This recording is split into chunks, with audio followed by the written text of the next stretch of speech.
Seja muito bem-vindo ao podcast do Riacho, mas hoje eu quero começar falando de uma forma diferente. Quero apresentar para vocês uma saudação nova, chamada Kalungi. Já eles vão me corrigir para ver se eu falei corretamente.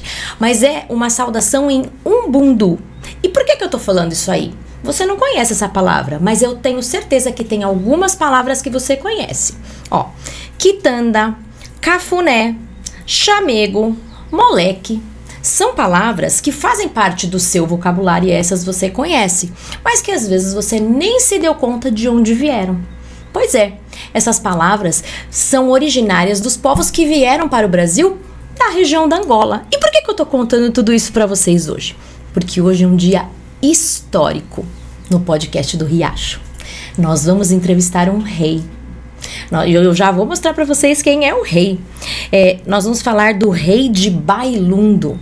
E eu já vou falar o nome dele para vocês. Bailundo é o maior dos reinos independentes da Angola.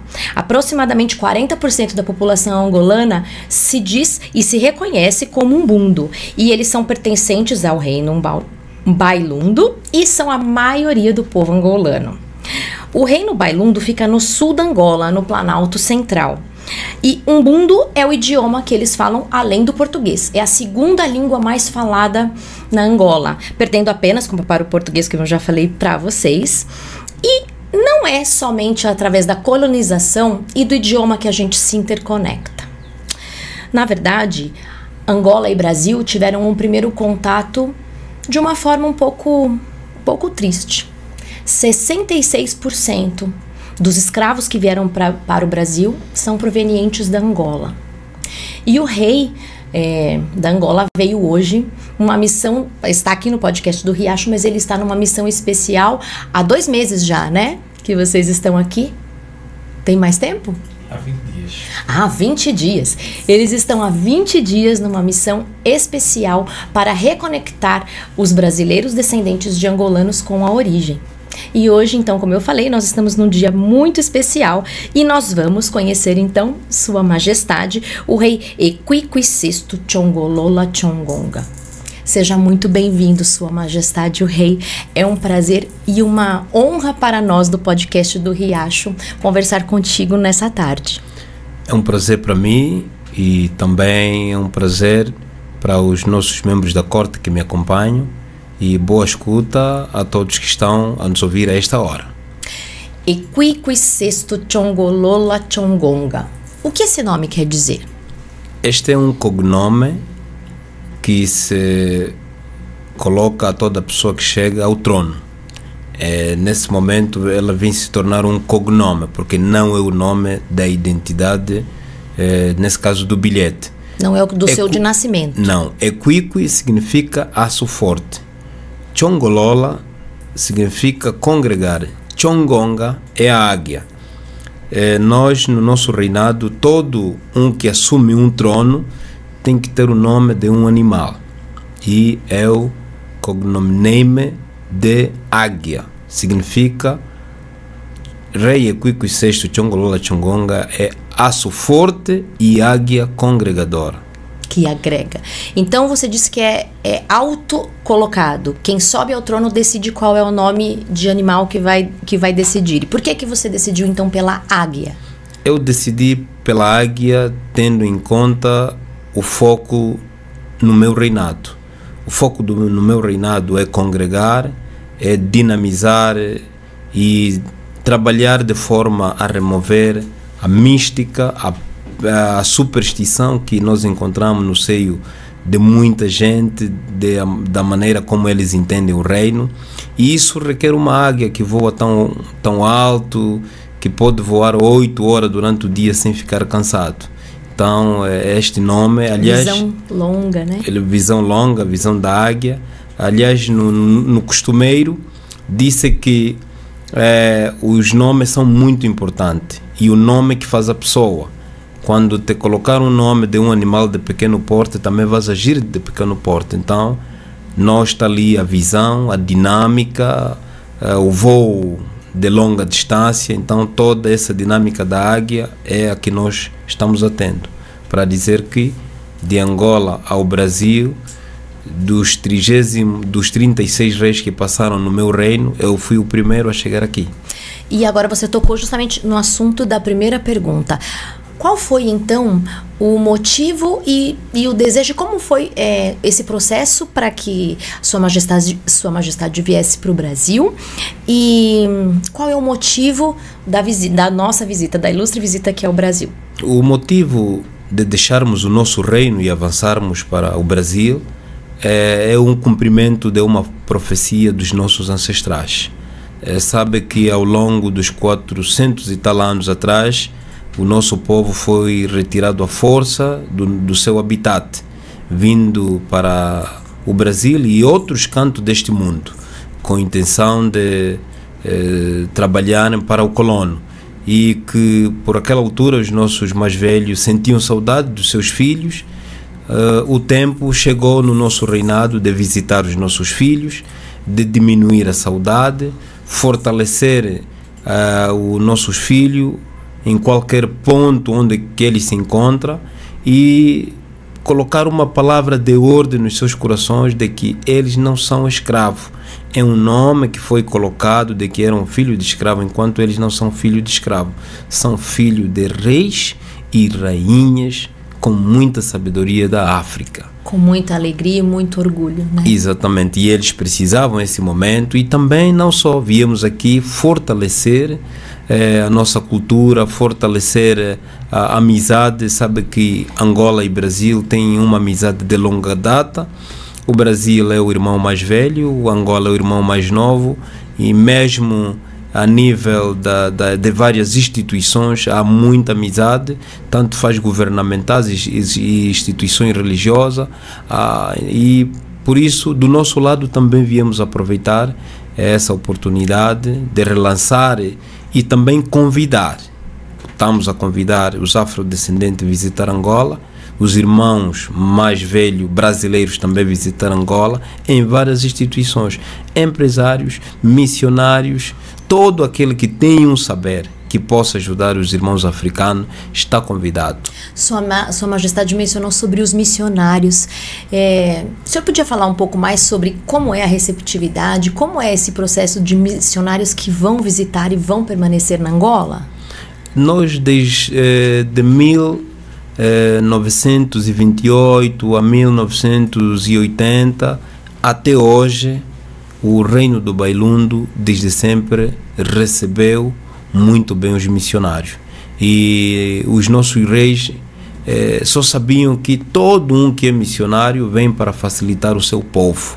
Bastava mostrar um plano de trabalho importante, ali é bem recebido, é dado quilômetros de terra que ele quiser até quando se aborrecer.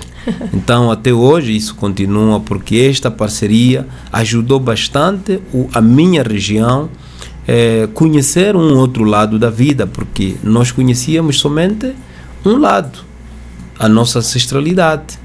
Sim. Então, ao recebermos os missionários, ali começamos a conhecer os dois lados da vida. É muito interessante, muito rico, né? A gente sempre enriquece conhecendo coisas e culturas diferentes, né? E Sua Majestade mencionou que o Brasil é o irmão mais velho.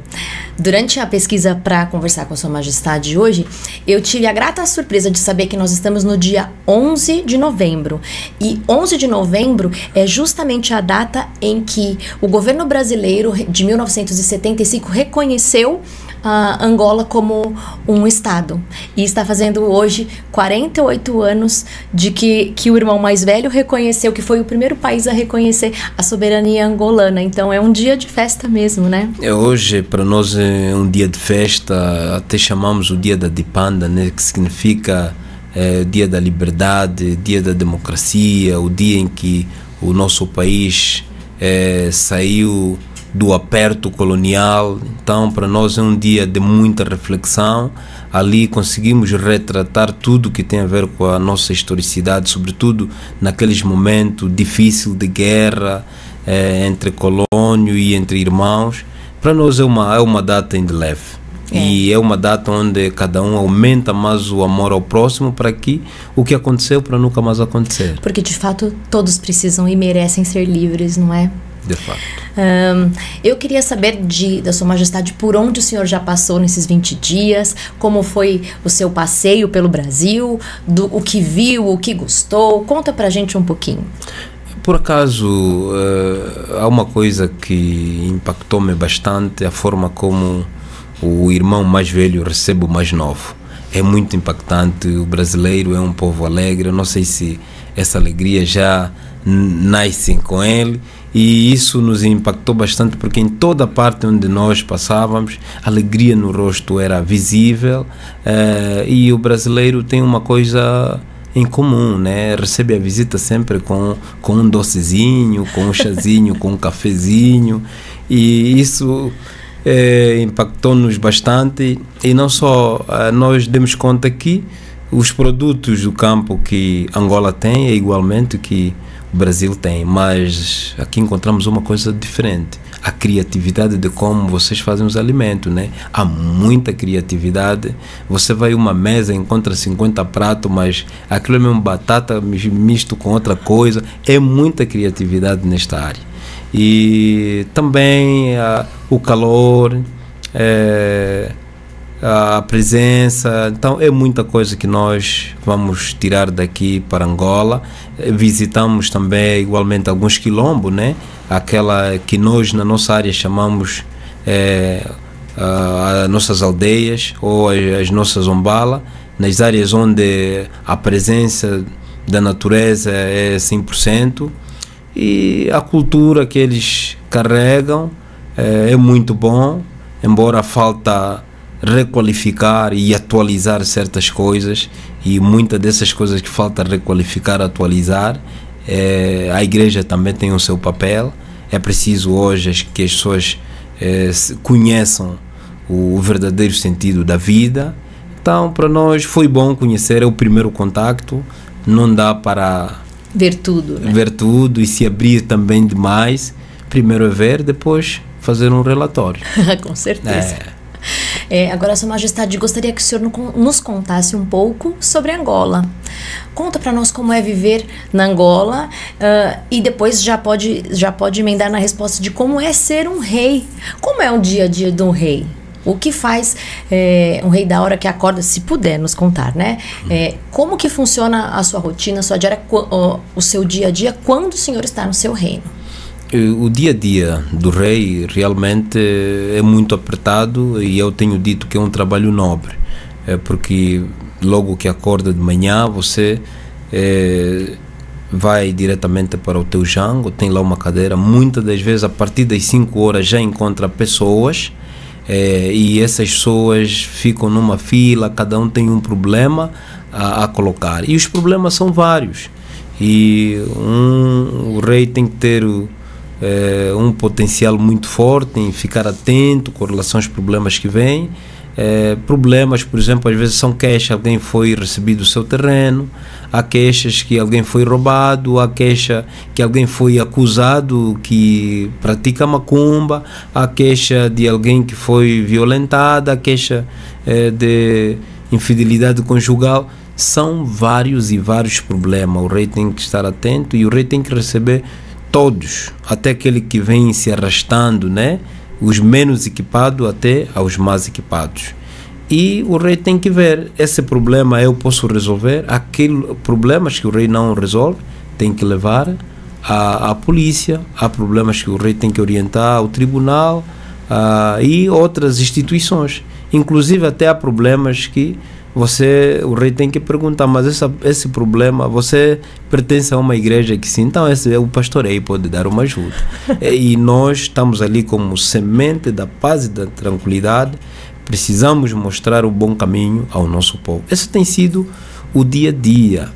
E o rei também tem aqueles momentos que tem que ler o livro, tem que sair com a família, tem que ir ao encontro da população que está em vários estados para trazer uma palavra de esperança, de amor, encorajar os trabalhos, atualizar algumas coisas que se calhar é um tabu na nossa vida, só nos amarram e não resolvem nossos problemas. O rei tem que ter exatamente a visão da águia. Exatamente, a visão de longo alcance. É verdade. Sua Majestade poderia nos falar um pouco como equilibra, inclusive com a família? O senhor tem tempo diariamente para a sua família? O senhor separa horários para trabalho para estar com sua família? Como o senhor divide? Eu consigo dividir porque é uma coisa que eu herdei dos meus pais. Em terra idade eu tinha uma cultura religiosa muito forte e eu continuo com essa mesma cultura. 5 e ponto, eu reúno com a esposa e os meus filhos. Ali fizemos um estudo bíblico, porque conhecemos que a luz maior vem de cima, a luz maior é vertical. E a águia é um animal que não voa no sistema oblíquo, voa no sistema vertical. Então, é preciso mostrar à futura geração de que a fé do Pai e o reinado do Pai vem mesmo de Deus. O Pai tem essa responsabilidade nobre de guiar um povo. E se nós chegamos aqui é porque o próprio Deus aceitou, e temos que guiar esse povo com muita sabedoria. E essa sabedoria temos que buscá-la às manhãs, sentando, cantando e buscar a força de lá de cima. Então, esse tem sido o dia a dia. Aproveito às manhãs e no momento da janta, né? Ali onde todos estão na mesa, ali é possível passar a mensagem do comportamento do dia a dia da vida. É muito bonito entender que a águia, para um povo, entende que existe uma luz maior. Muito bonito esse aprendizado, Sua Majestade. Agora gostaria de pedir que Sua Majestade nos ensinasse algumas palavras em Ubuntu. Por exemplo, a saudação, né? Como foi que eu falei? Vou procurar aqui porque eu já esqueci. Kalungi. Kalungi. Tem que responder Coco. Coco. Coco. É como se fosse oi? Exatamente. Olá? Sim, exatamente. E uma outra palavra é obrigado, né? Obrigado. Ndapandula. Ndapandula. Esse daí eu vou falar daqui a pouquinho. Sim, se for nós, tua pandula. No plural, tua pandula. Sim. No singular, ndapandula. Existe saudade em Ubuntu, essa palavra? Ongeva. Ongeva. Ongeva. Sua Majestade está com ongeva da família? Muito ongeva, muito ongeva. É pela primeira vez ficar fora da família por mais de um mês. E eu vou completar um mês fora do convívio familiar. Muito ongeva. Mas hoje por hoje a dinâmica da própria globalização, usando os meios técnicos, facilita um bocadinho, ver o filho na imagem, ver a esposa na imagem, diminui, mas o afeto físico não é igual. Sim. Sua Majestade falou agora sobre globalização e a gente já está caminhando para o final da nossa conversa. Sei que tem muita coisa que a gente gostaria de saber, mas o nosso tempo é restrito. O senhor mencionou sobre a globalização e a minha pergunta é: como é possível equilibrar a tradição? Porque eu o vejo como uma autoridade que serve para preservar a tradição, para religar, inclusive com os brasileiros que vieram da Angola, as suas raízes, as suas origens. A globalização é boa, claro, ajuda a encontrar a família e estreita os laços, mas como é que a gente equilibra globalização sem perder o elo da tradição que nos une e que nos liga? Há uma palavra que eu trouxe no meu reinado, de que a cultura é dinâmica e seletiva. A cultura não é um monumento. As pessoas que vivem é que fazem a cultura. E quando não se adaptar no momento certo, então perdem de tudo um pouco. Quando eu digo a cultura é dinâmica, ela tem que obedecer aquilo que acontece no dia a dia. Quando digo que é seletiva, temos que selecionar tudo, mas tudo que é limpo, que não afeta o lado humano, e aquilo que tem que se seguir. Então eu vejo que embora afeta de um lado, né, porque às vezes a globalização também é muito boa, ela não proíbe, mas ela coloca uma cultura que quase todo mundo segue, e nós estamos aqui para manter todo o hábito que é positivo. E sabe que nós, a nível da nossa cultura, defendemos resgatamos, preservamos a partir das nossas canções, as nossas danças culturais, que não são aquela exagerada, preservamos a nossa gastronomia. O povo ovimbundo não consome nada industrializado. Tudo que consome é do campo. Isso faz parte da gastronomia, tinha que estar voltado ao campo. É muita coisa que nós preservamos e estamos no trabalho de resgatar, mas mediante o acompanhamento daquilo que é a globalização. Hoje, muitos dos nossos jovens não entendem absolutamente nada sobre a nossa cultura, mas por meio da internet, nós abrimos um site, temos o YouTube, temos outros meios para colocarmos aí as matérias.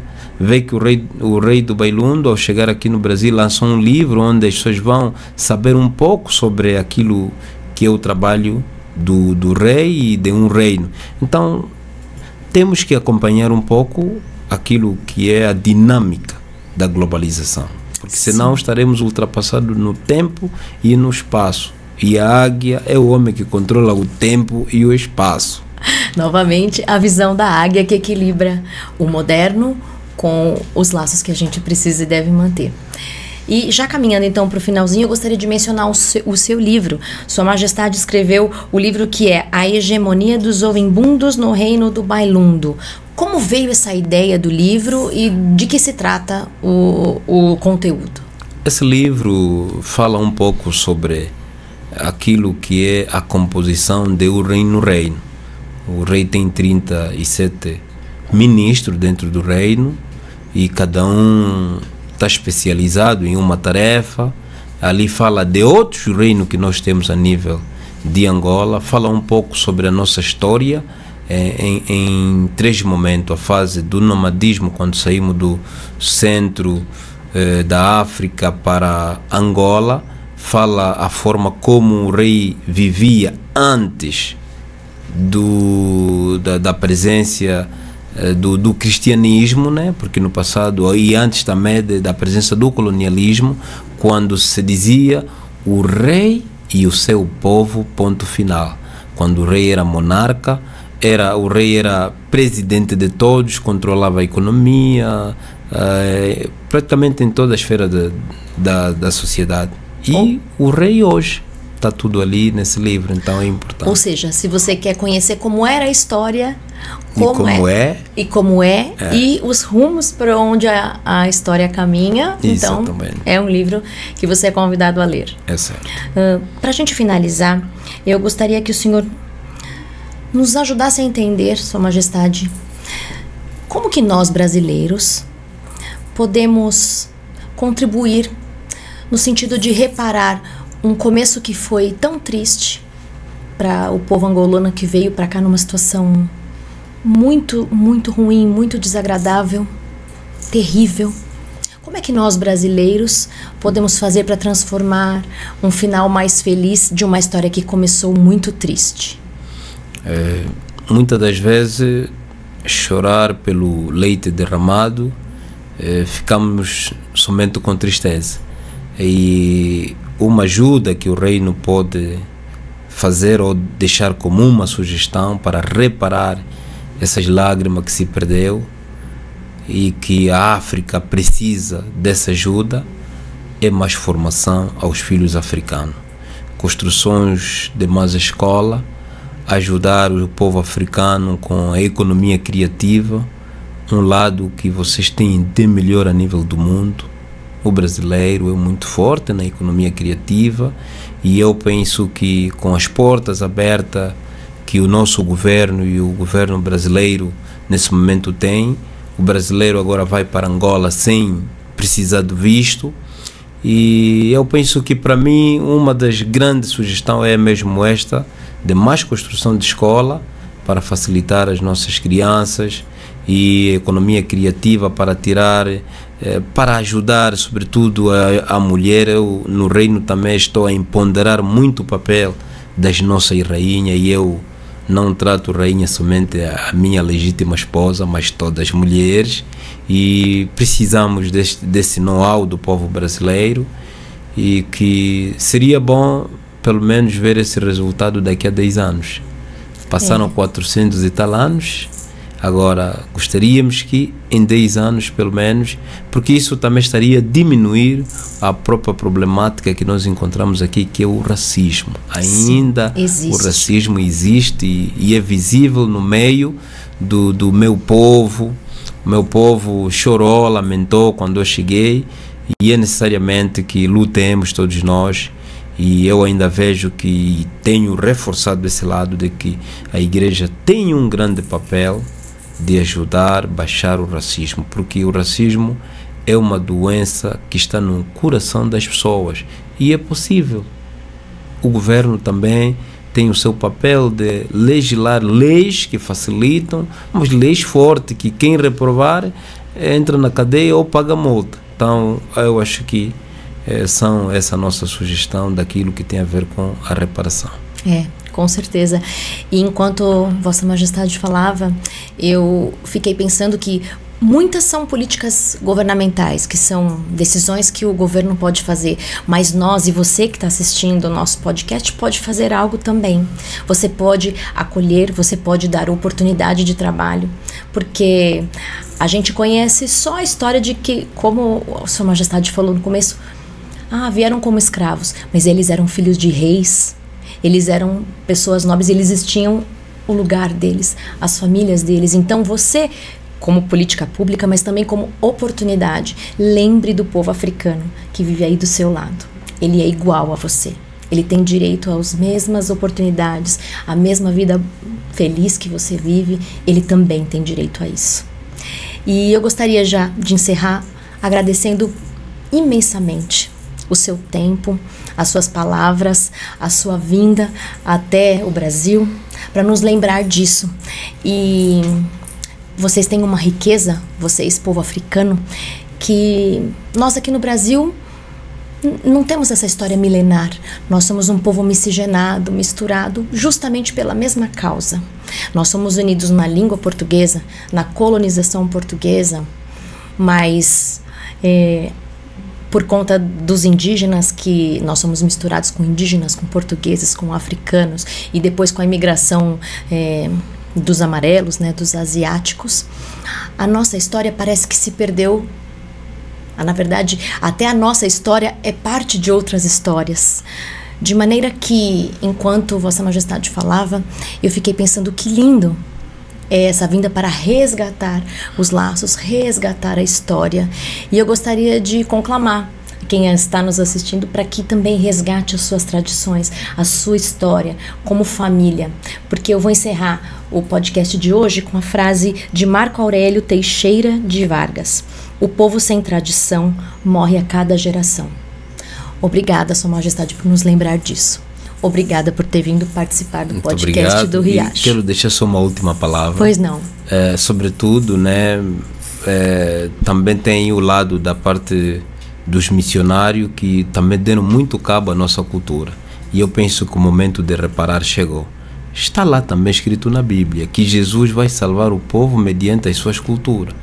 O que precisa é identificar que tipo de cultura que Jesus gostaria que ficasse preservado de um povo, sendo uma riqueza de um povo, que eles seriam salvos mediante essas culturas. Então, para remover essa mística. Com certeza. Muito obrigado. Muito obrigada. Tua Pandula. Tua Pandula. Inda Pandula, plural e singular. E o podcast do Riacho fica por aqui. Muito obrigada também pela sua companhia. Inda Pandula, até o próximo podcast.